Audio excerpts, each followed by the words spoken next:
Okay, let's get this going. Welcome to the Frag Effect. We're going to be doing an episode today, very impromptu. Me and Joel have been talking on the sidelines about setting this up forever. And so I'm happy to bring this episode to you guys. We're just going to be two dudes hanging out, putting a camera to it, and talking about fragrances. So before I go into the topic for today, Joel, why don't you introduce yourself to the people? Well, Joel, known as Joel's Matrix, the Sensei. Excellent. And Joel, let the people know where you are from. I'm from Canada. Canada. Very nice. And you are at 3 hours ahead, so it's getting close to evening time for you, right? Yeah, yeah. Beautiful, beautiful. Well, I'll give you guys a little bit of information about Joel. So, um, Joel and I have been talking for quite a while. He's been kind of a ninja in the background of Fragcom. As I'm sure a lot of you guys are aware, Joel is the lurker. He lurks in all of the channels, the live chats, the premieres. He's basically just I would call him the mascot of Fragcom. You're always going to see him around being cheerful, putting people on to fragrances that you never heard of, and always showing support. And even though you guys don't see him on his own channel as much, which that might be changing in the future, you certainly see him everywhere in Fragcom. And he's always just been a great support, fun guy to have around. So we've been talking for a while. Joel finally got the time to jump on my pod. This is the Frag Effect. And today's topic is going to be moods. I want to talk about fragrances that as soon as you put them on, they evoke a certain mood. Now, we're going to talk about fragrances that are in all four of the seasons, different weathers, different occasions, and stuff like that. But what we're going to focus on when we talk about these fragrances is just that they evoke a certain mood. And so I have three moods today that we're going to walk through, and Joel and I are going to go back and forth as to what fragrances we wear to evoke this particular mood. And so I have three. But we have two fragrances for each. So in total, we will be showing you guys today, let's see, 12 fragrances, right, Joel? For today, six, and maybe another time, another six. Well, I'm just saying you have six and I have six, right? Oh, yeah, yeah, yeah. X. 12 in all. Yeah, so Yep. 12 total. And so you guys will have a lot to choose from. I'm really excited to do this because we always talk a little bit about show notes and the subject matter. But Joel asked me, he said, "Hey, do you want to know my picks?" And I said, "No, absolutely not. I want to be just as surprised as the people are." And so Joel and I both don't know each other's picks. But as you can see, we've got Fragrantica pulled up here. So as we talk about them, if I'm able to pull them up for you guys, we will totally do that. As you guys see, we have this Trissardi fragrance pulled up. That has nothing to do with today. That's just a placeholder for now. So without further ado, the first mood that we are going to talk about is Adventurous. What fragrance do you wear, and as soon as you put it on, it makes you feel adventurous? Now, obviously, this can be subjective to each person, but this will be specifically for me and Joel what we think about when we put it on, and then we'll give you guys some nerdy information that you guys can look into. Joel, would you like to go first, or would you like me to? I could go first. Okay, so let's start with your first pick. So the Adventurous is more about the fragrance itself. Like it puts me in the mood, but I'm in the mood already, I would say first, and then that fragrance is an adventure itself. Okay, excellent. Well, the two of them, but yeah, that one first. Yeah. Okay, So yeah, that one. Let me just clean it up a little bit. That one is called Oman Luxury Voyage. There you go. how do you? It's what voyage? Oman Luxury. Okay, got it. Perfect. Go ahead and do you want to say anything in particular about the fragrance? Yeah, so I took some notes. Okay. Basically, for me, what I get on my skin is the ginger and the incense. Okay. Um, it's fresh because of it's fresh, but also it becomes darker because of the incense.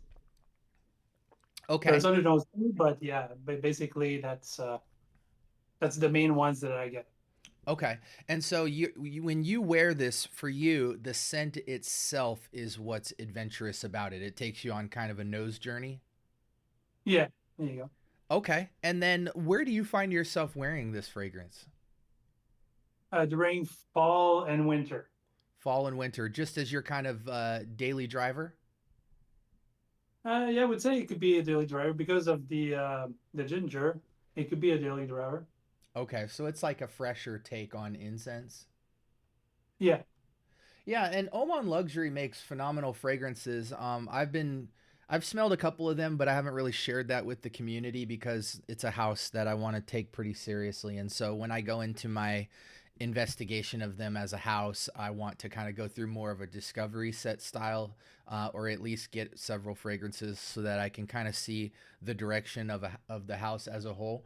Beautiful bottle presentation. Seems very prominent in amber, and this was a 2022 release, so fairly recently, and that's a great pick for Adventurous.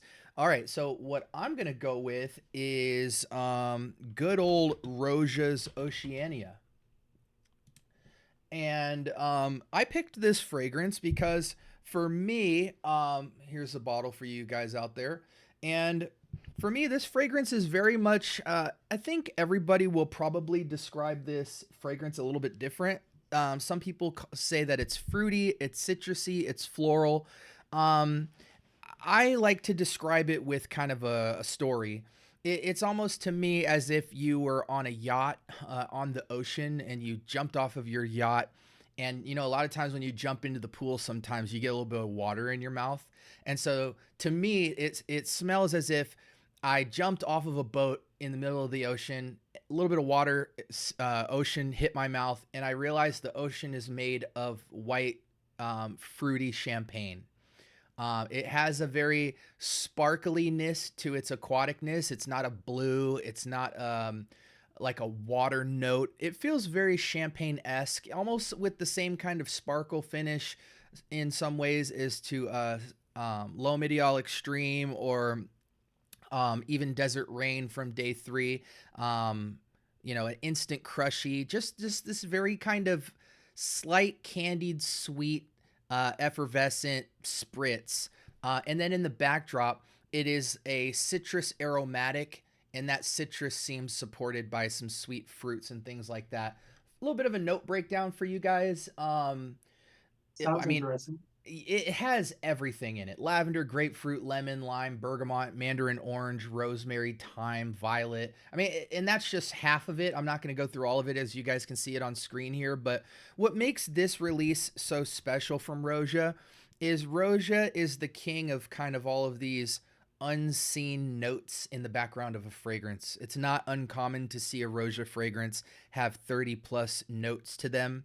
And I know a lot of times some people can list a lot of notes that you probably won't smell in the fragrance, and you don't know how much of each note is in the fragrance.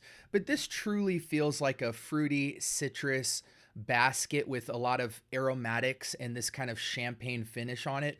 I think for the House of Roja, which has quite a dynamic range, this is probably one of the most easy wearable fragrances from the line. That is, if I'm talking to a woman, a man, a young person, an older person, this fragrance would just work for anybody. It's fun, but it has the complexity and depth that someone more mature would enjoy. It's a playful, adventurous scent. Some people might liken it to like a vacation fragrance. You know, it's not your tropical, coconutty, mangoey, floral type of experience, but it takes you in the sea breeze air and then just beautifies that with all of this juicy, juicy citrus. So it's sweet, it's playful, but the sweetness has complexity. It's nothing like a Jean Paul Gaultier where you might just smell a vanilla note or the sense of sweetness. The sweetness is probably like a safe 5 or 6 out of 10, and it's just very nice. It's sparkling. I love it, and I definitely think nothing else in the line smells like it. So definitely get your nose on it, guys. It is very adventurous, and if you're not an adventurous person, you put that on and you feel like you left your house and went somewhere special. What else you got for us for your second pick for adventurous? So to be honest, for the second one, I didn't do a full wearing yet. I only smelled it in the air. So I went with what I saw on reviews and whatnot, from what I felt when I smelled it in the air. Okay. Uh, but this one is called Pana Dora Swedish Woods. Okay. Nice. So with that one is apparently I would say it smells like Frederick Mall's Promise. Okay. Okay. It looks like almost So a zoologist scent or something. I never tried any of them, so I don't know. A lot of their bottles have kind of like animal heads and different stuff like that. So it looks like a similar. I don't know about scent, but similar bottle design. This looks awesome. And elegant too, has some animals Okay. like that. Yeah. And what do you make out from this fragrance that makes it feel adventurous to you? So for me right now, just in the air, like I said, Mm-hmm. I get some green apples with rosemary. So it keeps it green. It's not like acidic like apple, but it's you can still smell like the green apple, but not the acid in it. Yeah. And the rosemary, so it puts it a little bit green. Um, and it has a earthy and woody um, tone to it. A little bit, a little bit of fresh spicy in it. Mm-hmm. And it was somebody on Fragrantica that said it like a really good way to describe it. The way it was said is apple fresh lumberjack winter wonderland. It's like Okay. snow on the mountains. Nice. I get that sense. I haven't smelled this scent before, but I get that sense from just seeing the note pyramid. And what a cool bottle to have on your shelf. You know, that bottle is really something special.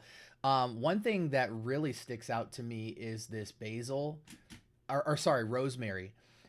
Rosemary and basil are slowly Hello, welcome becoming. into the raid. Yeah, Uh, Mr. oh, hold Edgar. on one quick second. Yay, yay, yay. Thank you. There we go. Sorry, I had a window open.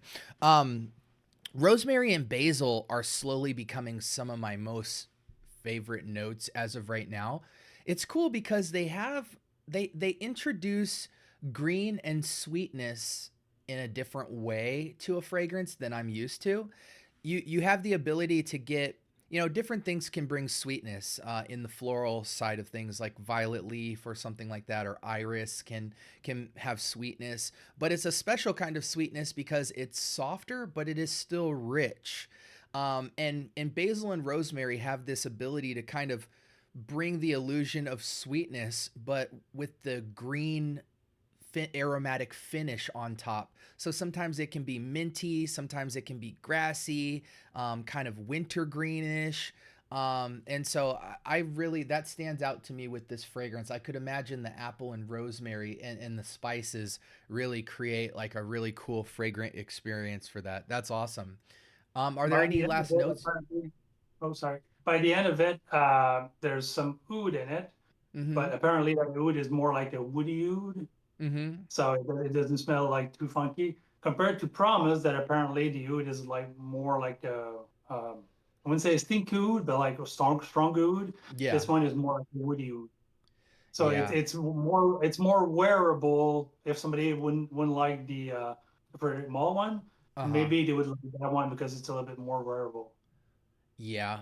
And I think a lot of people don't realize that a lot of times, probably with like 90% of designers and a really good majority of niche fragrances, the oud is agarwood wood chips essentially. And so, and I think not only for a cost standpoint is agarwood used, but also wearability, like you said. Smelling the woody notes that come out of it typically can bring you a cleaner scent profile. And so, yeah, absolutely. It's good to see that on there, just because it kind of, I think, is a bridge between cultures, you know, because I think culturally a lot of people are more familiar with oud and different spices and things like that. And so for Americans, or even just anyone who's kind of a little taken aback by how deep and pungent oud can be, having just the woody notes from agarwood makes all the sense in the world. Did you have any other final thoughts on that scent? That was a great choice. Oh, Excellent. right. Okay. So my pick is going to be, and this is my second pick for Adventurous, and I'm going to go with Imaginary Authors' Slow Explosions. Hmm. The title sounds adventurous, right? You know, slow explosions. If that's not an adventure, I don't know what is. But I went to LA to go spend time with Kix and a few other fragrance guys from the community. And we went to this place called the Scent Room, and they had a ton of independent niche fragrances. And I was kind of just overwhelmed by the camaraderie of just the guys hanging out and trying all of these really expensive fragrances. So much so that I didn't really want to spend the whole time smelling a bunch of stuff, because it was my first time seeing the guys in person. So I wanted to make it more about the camaraderie of us hanging out. But one scent that I did come by was this one. And at the time when I smelled it, I didn't know if I wanted to wear it, but sometimes a scent just draws you in from a curiosity standpoint. And so I took the test strip into the car, and I just couldn't stop smelling this because I didn't know what I was smelling, you know. And it was a scent profile I hadn't quite smelled. Later on, I discovered it's this saffron, rose absolute, leather apple, cashmerean type of combination. To me, it felt like Tom Ford oud wood mixed with this red wine, you know, this sweeter, appley red wine, or red sangria. And I loved it. I didn't know what occasion I would wear it for or where I wanted to wear it. It was just a very adventurous scent to me. And I drove all the way home just smelling it, and it lasted forever, the whole drive home. And I finally got my hands on it for a steal on olfactory. I think I got it for maybe about $70. But this scent is just as adventurous as you could possibly want to get. Red wine, it's almost this metallic, this apple, this red wine feel. The saffron is kind of just making this weird mineralic, spiced, leathery apple note. It's just really unique, and it lasts absolutely forever. I think Imaginary Authors is kind of a house where you don't necessarily buy the fragrances knowing where you're going to wear it, or necessarily the weather that you're going to wear it in, or the occasion. It's just scents that really speak to you. The packaging and presentation is always kind of story-esque and theatrical, and it's got this vintage book aesthetic to it. And I've been really interested and curious about all the scents I've come across from them. It's an adventurous scent to me because when I wear it, I don't know what to do with it. It's kind of like, well, go outside and wear it, see how it makes you feel. And sometimes you don't always need to have a place and a time and a weather to wear a fragrance. Sometimes it just speaks to you. You might just wear it in your room by yourself or around the house. Sometimes you might just wear it outside and try to let it find its purpose in your collection. And so that's what it is for me. It's a scent that I'm on a journey with it, you know. I've made this analogy before. Sometimes scents are like getting on a bus to go somewhere, and you sit down next to this stranger, and you guys start talking. You might not have known that person from a hole in the wall when you first sat down, but maybe by the end, when you get to your destination, now all of a sudden you guys are best of friends and you're exchanging phone numbers, and you guys just really hit it off in conversation. That's kind of where I'm at with Slow Explosions. I'm on the bus with it. I'm wearing it. I'm still really interested in it. I don't know what the relationship's going to look like with it, but I know I want it around. And so Adventurous is definitely to say the least, about what this fragrance evokes when I wear it and smell it. Okay, so that was 2 for 2 on the mood of adventurous. Let's move on to joyful.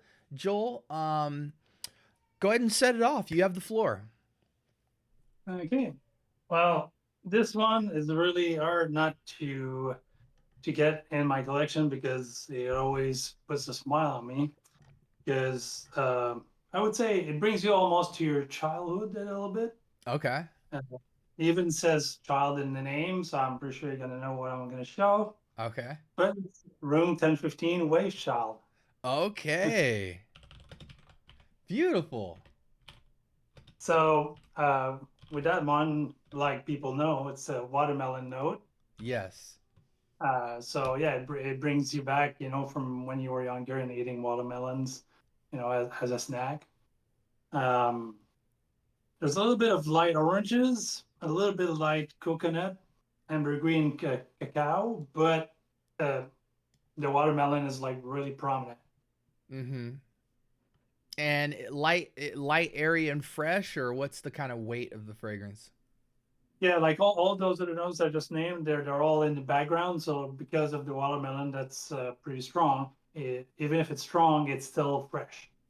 Okay. And is this a unisex fragrance? I would say yes. Okay. It depends. It depends on how people think. Because some Right. people, if Right. it's sugary like watermelon, might say it's for women, but it depends where you gauge of what's feminine and masculine is. Correct. Correct. And I'm sure, and there's a lot of factors, age, culture, all that stuff. One thing I will say is coconut and watermelon can be very intense notes on your nose. And so in my journey, I've felt that when you're dealing with those notes, it really matters that you're working with a niche house, because high quality raw materials are the difference between it smelling like something you'd get at Walmart or Target in the hairspray section or a shampoo versus actually wearing something that feels like a complex fragrance that doesn't lean on a particular note so much. But you can lean on notes more when you have good raw materials. To somebody who might be intimidated by coconut or watermelon, do you think it's still pretty wearable? Yeah, for sure. It's a really wearable. Even in super hot weather, it doesn't like overwhelm you. Excellent. Not from my skin, anyways. For sure. Yeah, I'm really interested. I've put my nose on this fragrance before, but I want to spend some more time with it, especially because I love the note of watermelon. I'm so picky on how it's rendered. But this fragrance is so popular, guys. A lot of people love this fragrance. You hear it brought up all the time, especially from this house. It might be one of their flagship fragrances. So good choice there, Joel. I'm going to go with a choice that you will know as well. Um, this is easily in top 3 Vetivers of all time. And to me, nothing evokes joy in the Vetiver category more than Vetiver Sensuel. This is The best Mancera ever. Yeah, it is. This is sunshine in a bottle. This is radiant sunshine to me, with that masculine, classy, timeless, woody grassiness that makes it so ageless to me. A lot of fragrances can give you that radiant sunshine citrus feeling, but because it feels like it has no base or bottom to it, it might only fit in playful casual. Whereas for men, I think woodiness in this category is essential. And even though vetiver is a tall grass, it can produce woody accords depending on how it's extracted. And so a lot of times people will refer to vetiver as a woody note. And in this, it's more of a slightly light woody, but more grassy to me, similar to kind of the Wulong Cha or the bright leather of Ferragamo style, where it's light, it's classy, but it's there, and it's just as much a part of the fragrance. And it also sits the radiant citrus down. It gives it tone and character. It isn't just about citrus. The woods come up and glue to the citrus and give them this nice smooth backbone that just maintains a masculine touch, but it's still light enough to where I think if you're a daring female, you could even get into this because, again, it's sunshine in a bottle. It's very joyful. Whenever I wear this fragrance to work, upscale casual, day runner, anything like that, it's invigorating. It gets me optimistic, hopeful, excited, confident, and it makes me happy. Some scents you just wear and it brings it's a combination of a peace, joy, and confidence all in one. And it's just really great. I know there's a lot of sunshine fragrances out there that people refer to. You know, Montclair has one. You know, the Tigars, the Elysiums, that type of stuff where it's this kind of citrus medley. But I think all of those truly lack the earthy, masculine backbone that this has. And I'm just so impressed that Mancera, of all houses, made this. They make great fragrances. I just think people don't take them as serious in the conversation of niche perfumery. We refer to them a lot as beginner niche, you know, similar to like a City Rhythms. And even though it's beginner, what people mean to say is that it is mass appealing. Mancera can make complex, rich, good quality fragrances that a lot of people enjoy. It's not beginner in the sense that you can't compare this to an Initio or a Frederick Malle or something like that.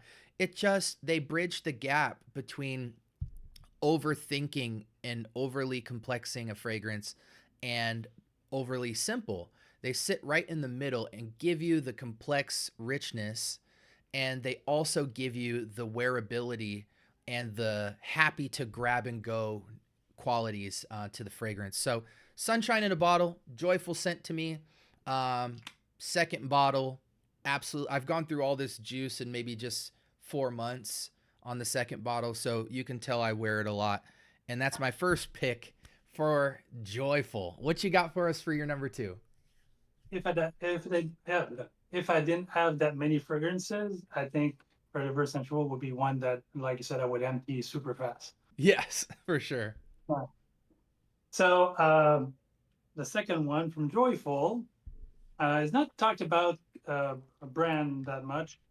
When I was searching for something a little bit different, I noticed that one was 2025. When I searched it, it was from the start of 2025. So it's not new, but it's still new from the same year. Mm-hmm. So this one is called, I'm going to have to read it at the same time. Sure. So Profumo di Firenze Maraviglia. Beautiful. I've got it pulled up here. Wow, that looks cool. So that brand, well, before I told you, then I'll tell you the notes. Basically, that one, what I get from it the most is the orange. For me, and maybe it's for you only, I don't know, but the orange in it is like the most realistic orange smell that I smelled in a fragrance. Okay. So, wow. But basically in it, let me put my notes on here. So yeah, loads of oranges. There's some coconut and some sea salt, but I would say it's like medium behind it. Mm-hmm. And even lighter is everything else afterwards. Okay. Yeah, there's a lot of notes: sea salt, orange blossom, cedarwood, oak moss, amber musk. And then obviously on the top you have that orange coconut, lemon, and ginger. This looks like a cool scent. I mean, that orange lemon coconut seems like it's familiar, but a cousin of some familiar scents where it's kind of just got its own thing going on. And this is a fragrance that when you wear it, it just makes you feel happy. I could be mistaken, but I think it might be Virgin Island water, or is it the other one? It's one of the Yeah. creeds. Yeah. With coconut in it. But I would say put that one, but with loads more orange. Okay. And probably Yeah. more performance because Virgin Island Yeah. water I've heard dies off in, you know, an hour or two. So, um, it's always good when you're dealing with citrus fragrances and lighter, airy fragrances to get performance. It's not something I demand, but it is nice to just put the fragrance on and go. But excellent choice. Okay, I definitely want to get my That's the nose on salt that. and coconut, you know, it brings it, like I said, it takes it so it lasts longer, you know. Mhm. So if you only had that oranges, it would go down pretty fast, but that sea salt and the coconut and that orange mixed together, it keeps it a little bit longer, so it doesn't go down as fast. Yeah, I could imagine that. That's excellent. Okay, so I will go into my final pick for Joyful, and we have Ex Nihilo's Blue Talisman.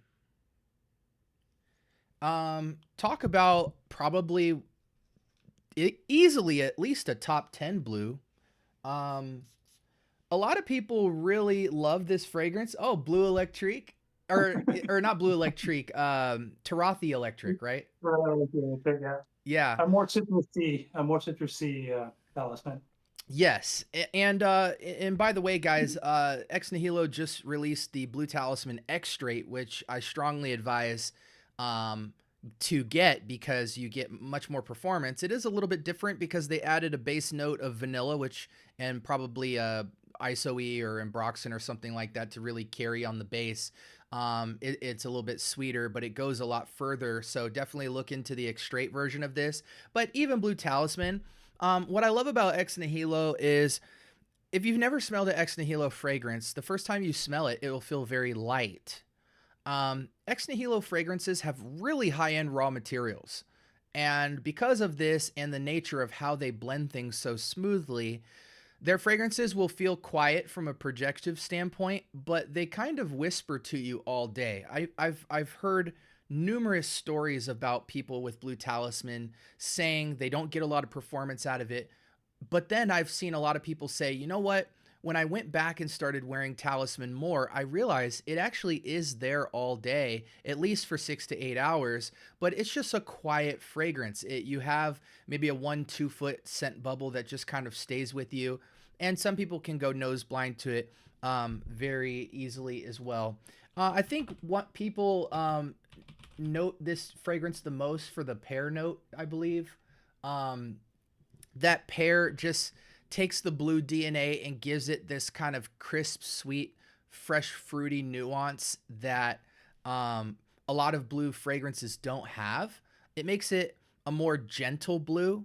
It still has a lot of personality though. Pear, bergamot, mandarin orange, ginger, orange blossom, Georgie wood, musk, ambro fix, akagala wood, and cedar.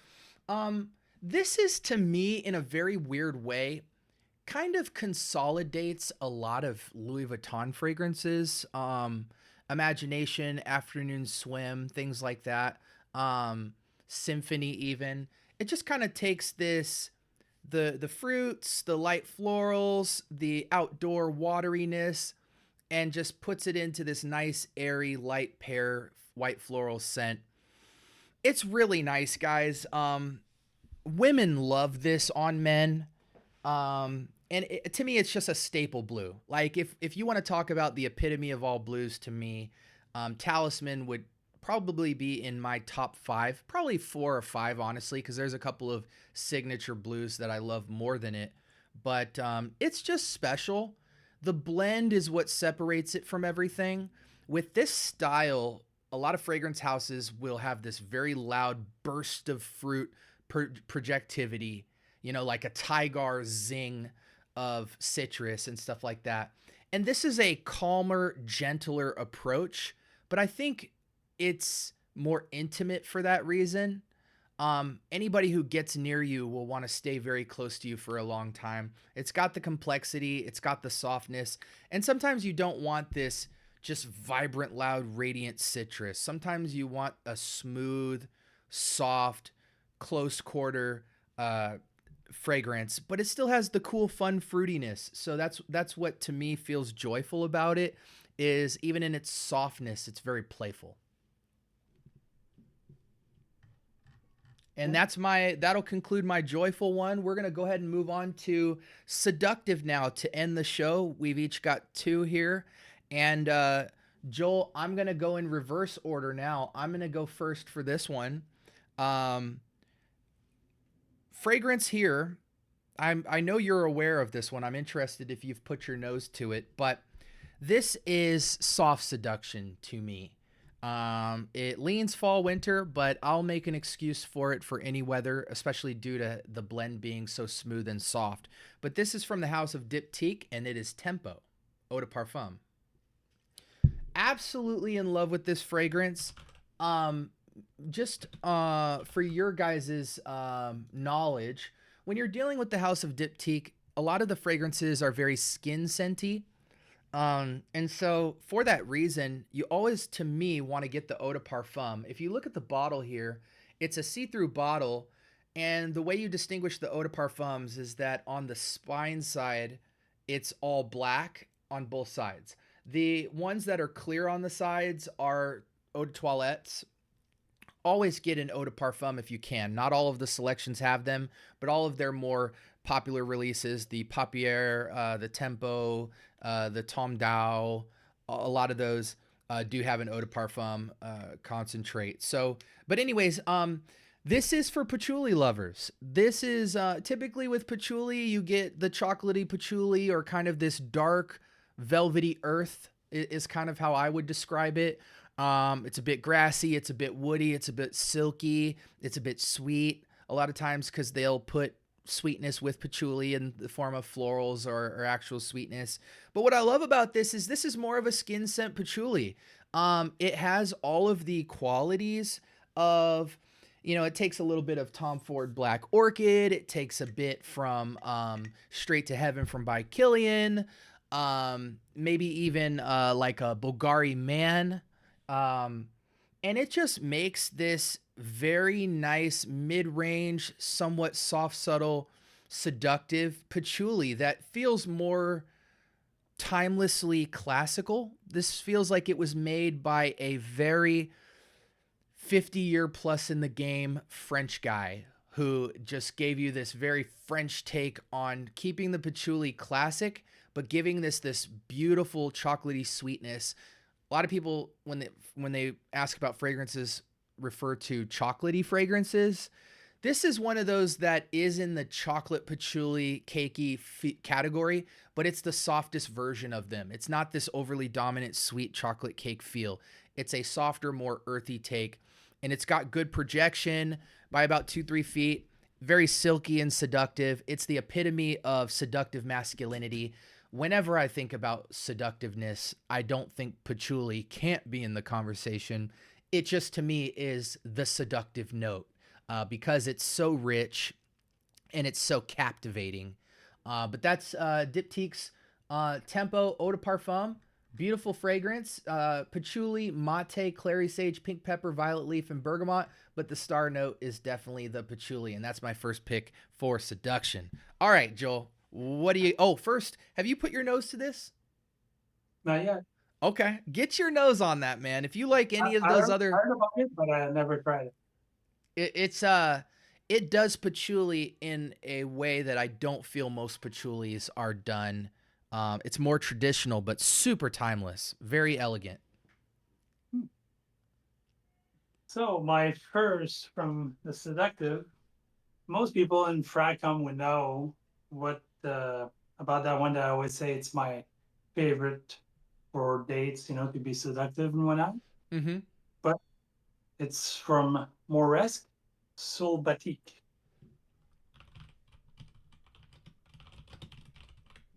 Oh, okay. Fragrantica corrected it for me. What a cool looking bottle. Okay, and why is this seductive, Joel? Talk to me. So it has incense in that one too, compared to my Voyage from Omande. Mm-hmm. But because it's mixed with amber, it's the incense is not, you don't smell it as strong. So you smell more the amber, and it's not a super loud projector, medium projector, but just enough, for people to smell it close to you. They could be a little bit further away, but mostly close to you, so it becomes seductive to the person that you're with. Gotcha. And so, where do you wear this fragrance? It could be restaurants, walking around outside with somebody on a first date, let's say, Okay, things okay. like that. And do you think it fits like nighttime? Yeah, I would say like maybe spray it just a little bit more, but not that much more. Okay. Yeah, I mean, incense is another one that just evokes intimacy and allure and mystery, all the things you kind of want to bring into a date. So, um, I definitely want to get my nose on amber as well. Amber just is so nice, you know. Okay.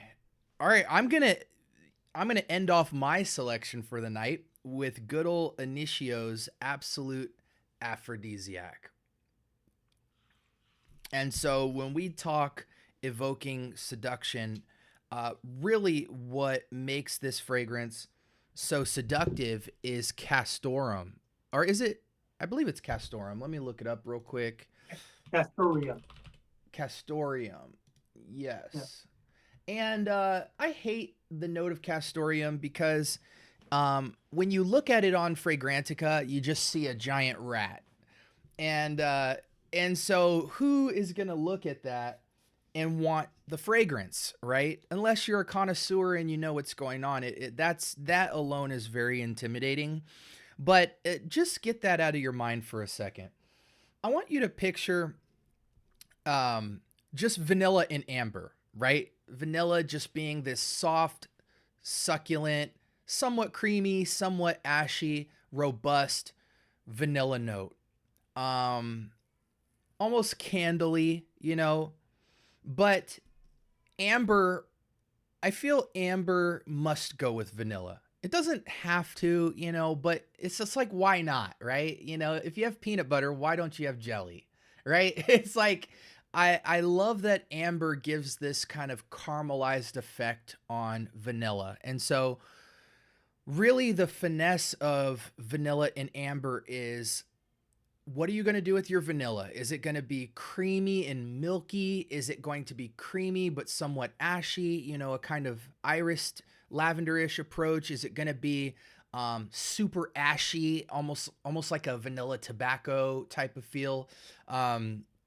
What are you going to do at that level? And then once you build a little bit of character with the vanilla there, then amber gets introduced and it kind of caramelizes that. And you could have a whole fragrance just off of that, which is what I feel this is. It's a vanilla amber, and the vanilla character is somewhat ashy, but somewhat creamy, somewhat ashy.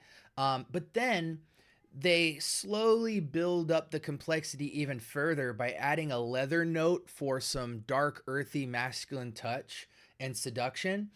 Then they do the castoreum, which is kind of this, it's almost like the way they did it with this fragrance, and I know that vanilla is responsible for this, is it can give you the same kind of disruptiveness to your nose as oud can, but it's softer and fresher, more musky.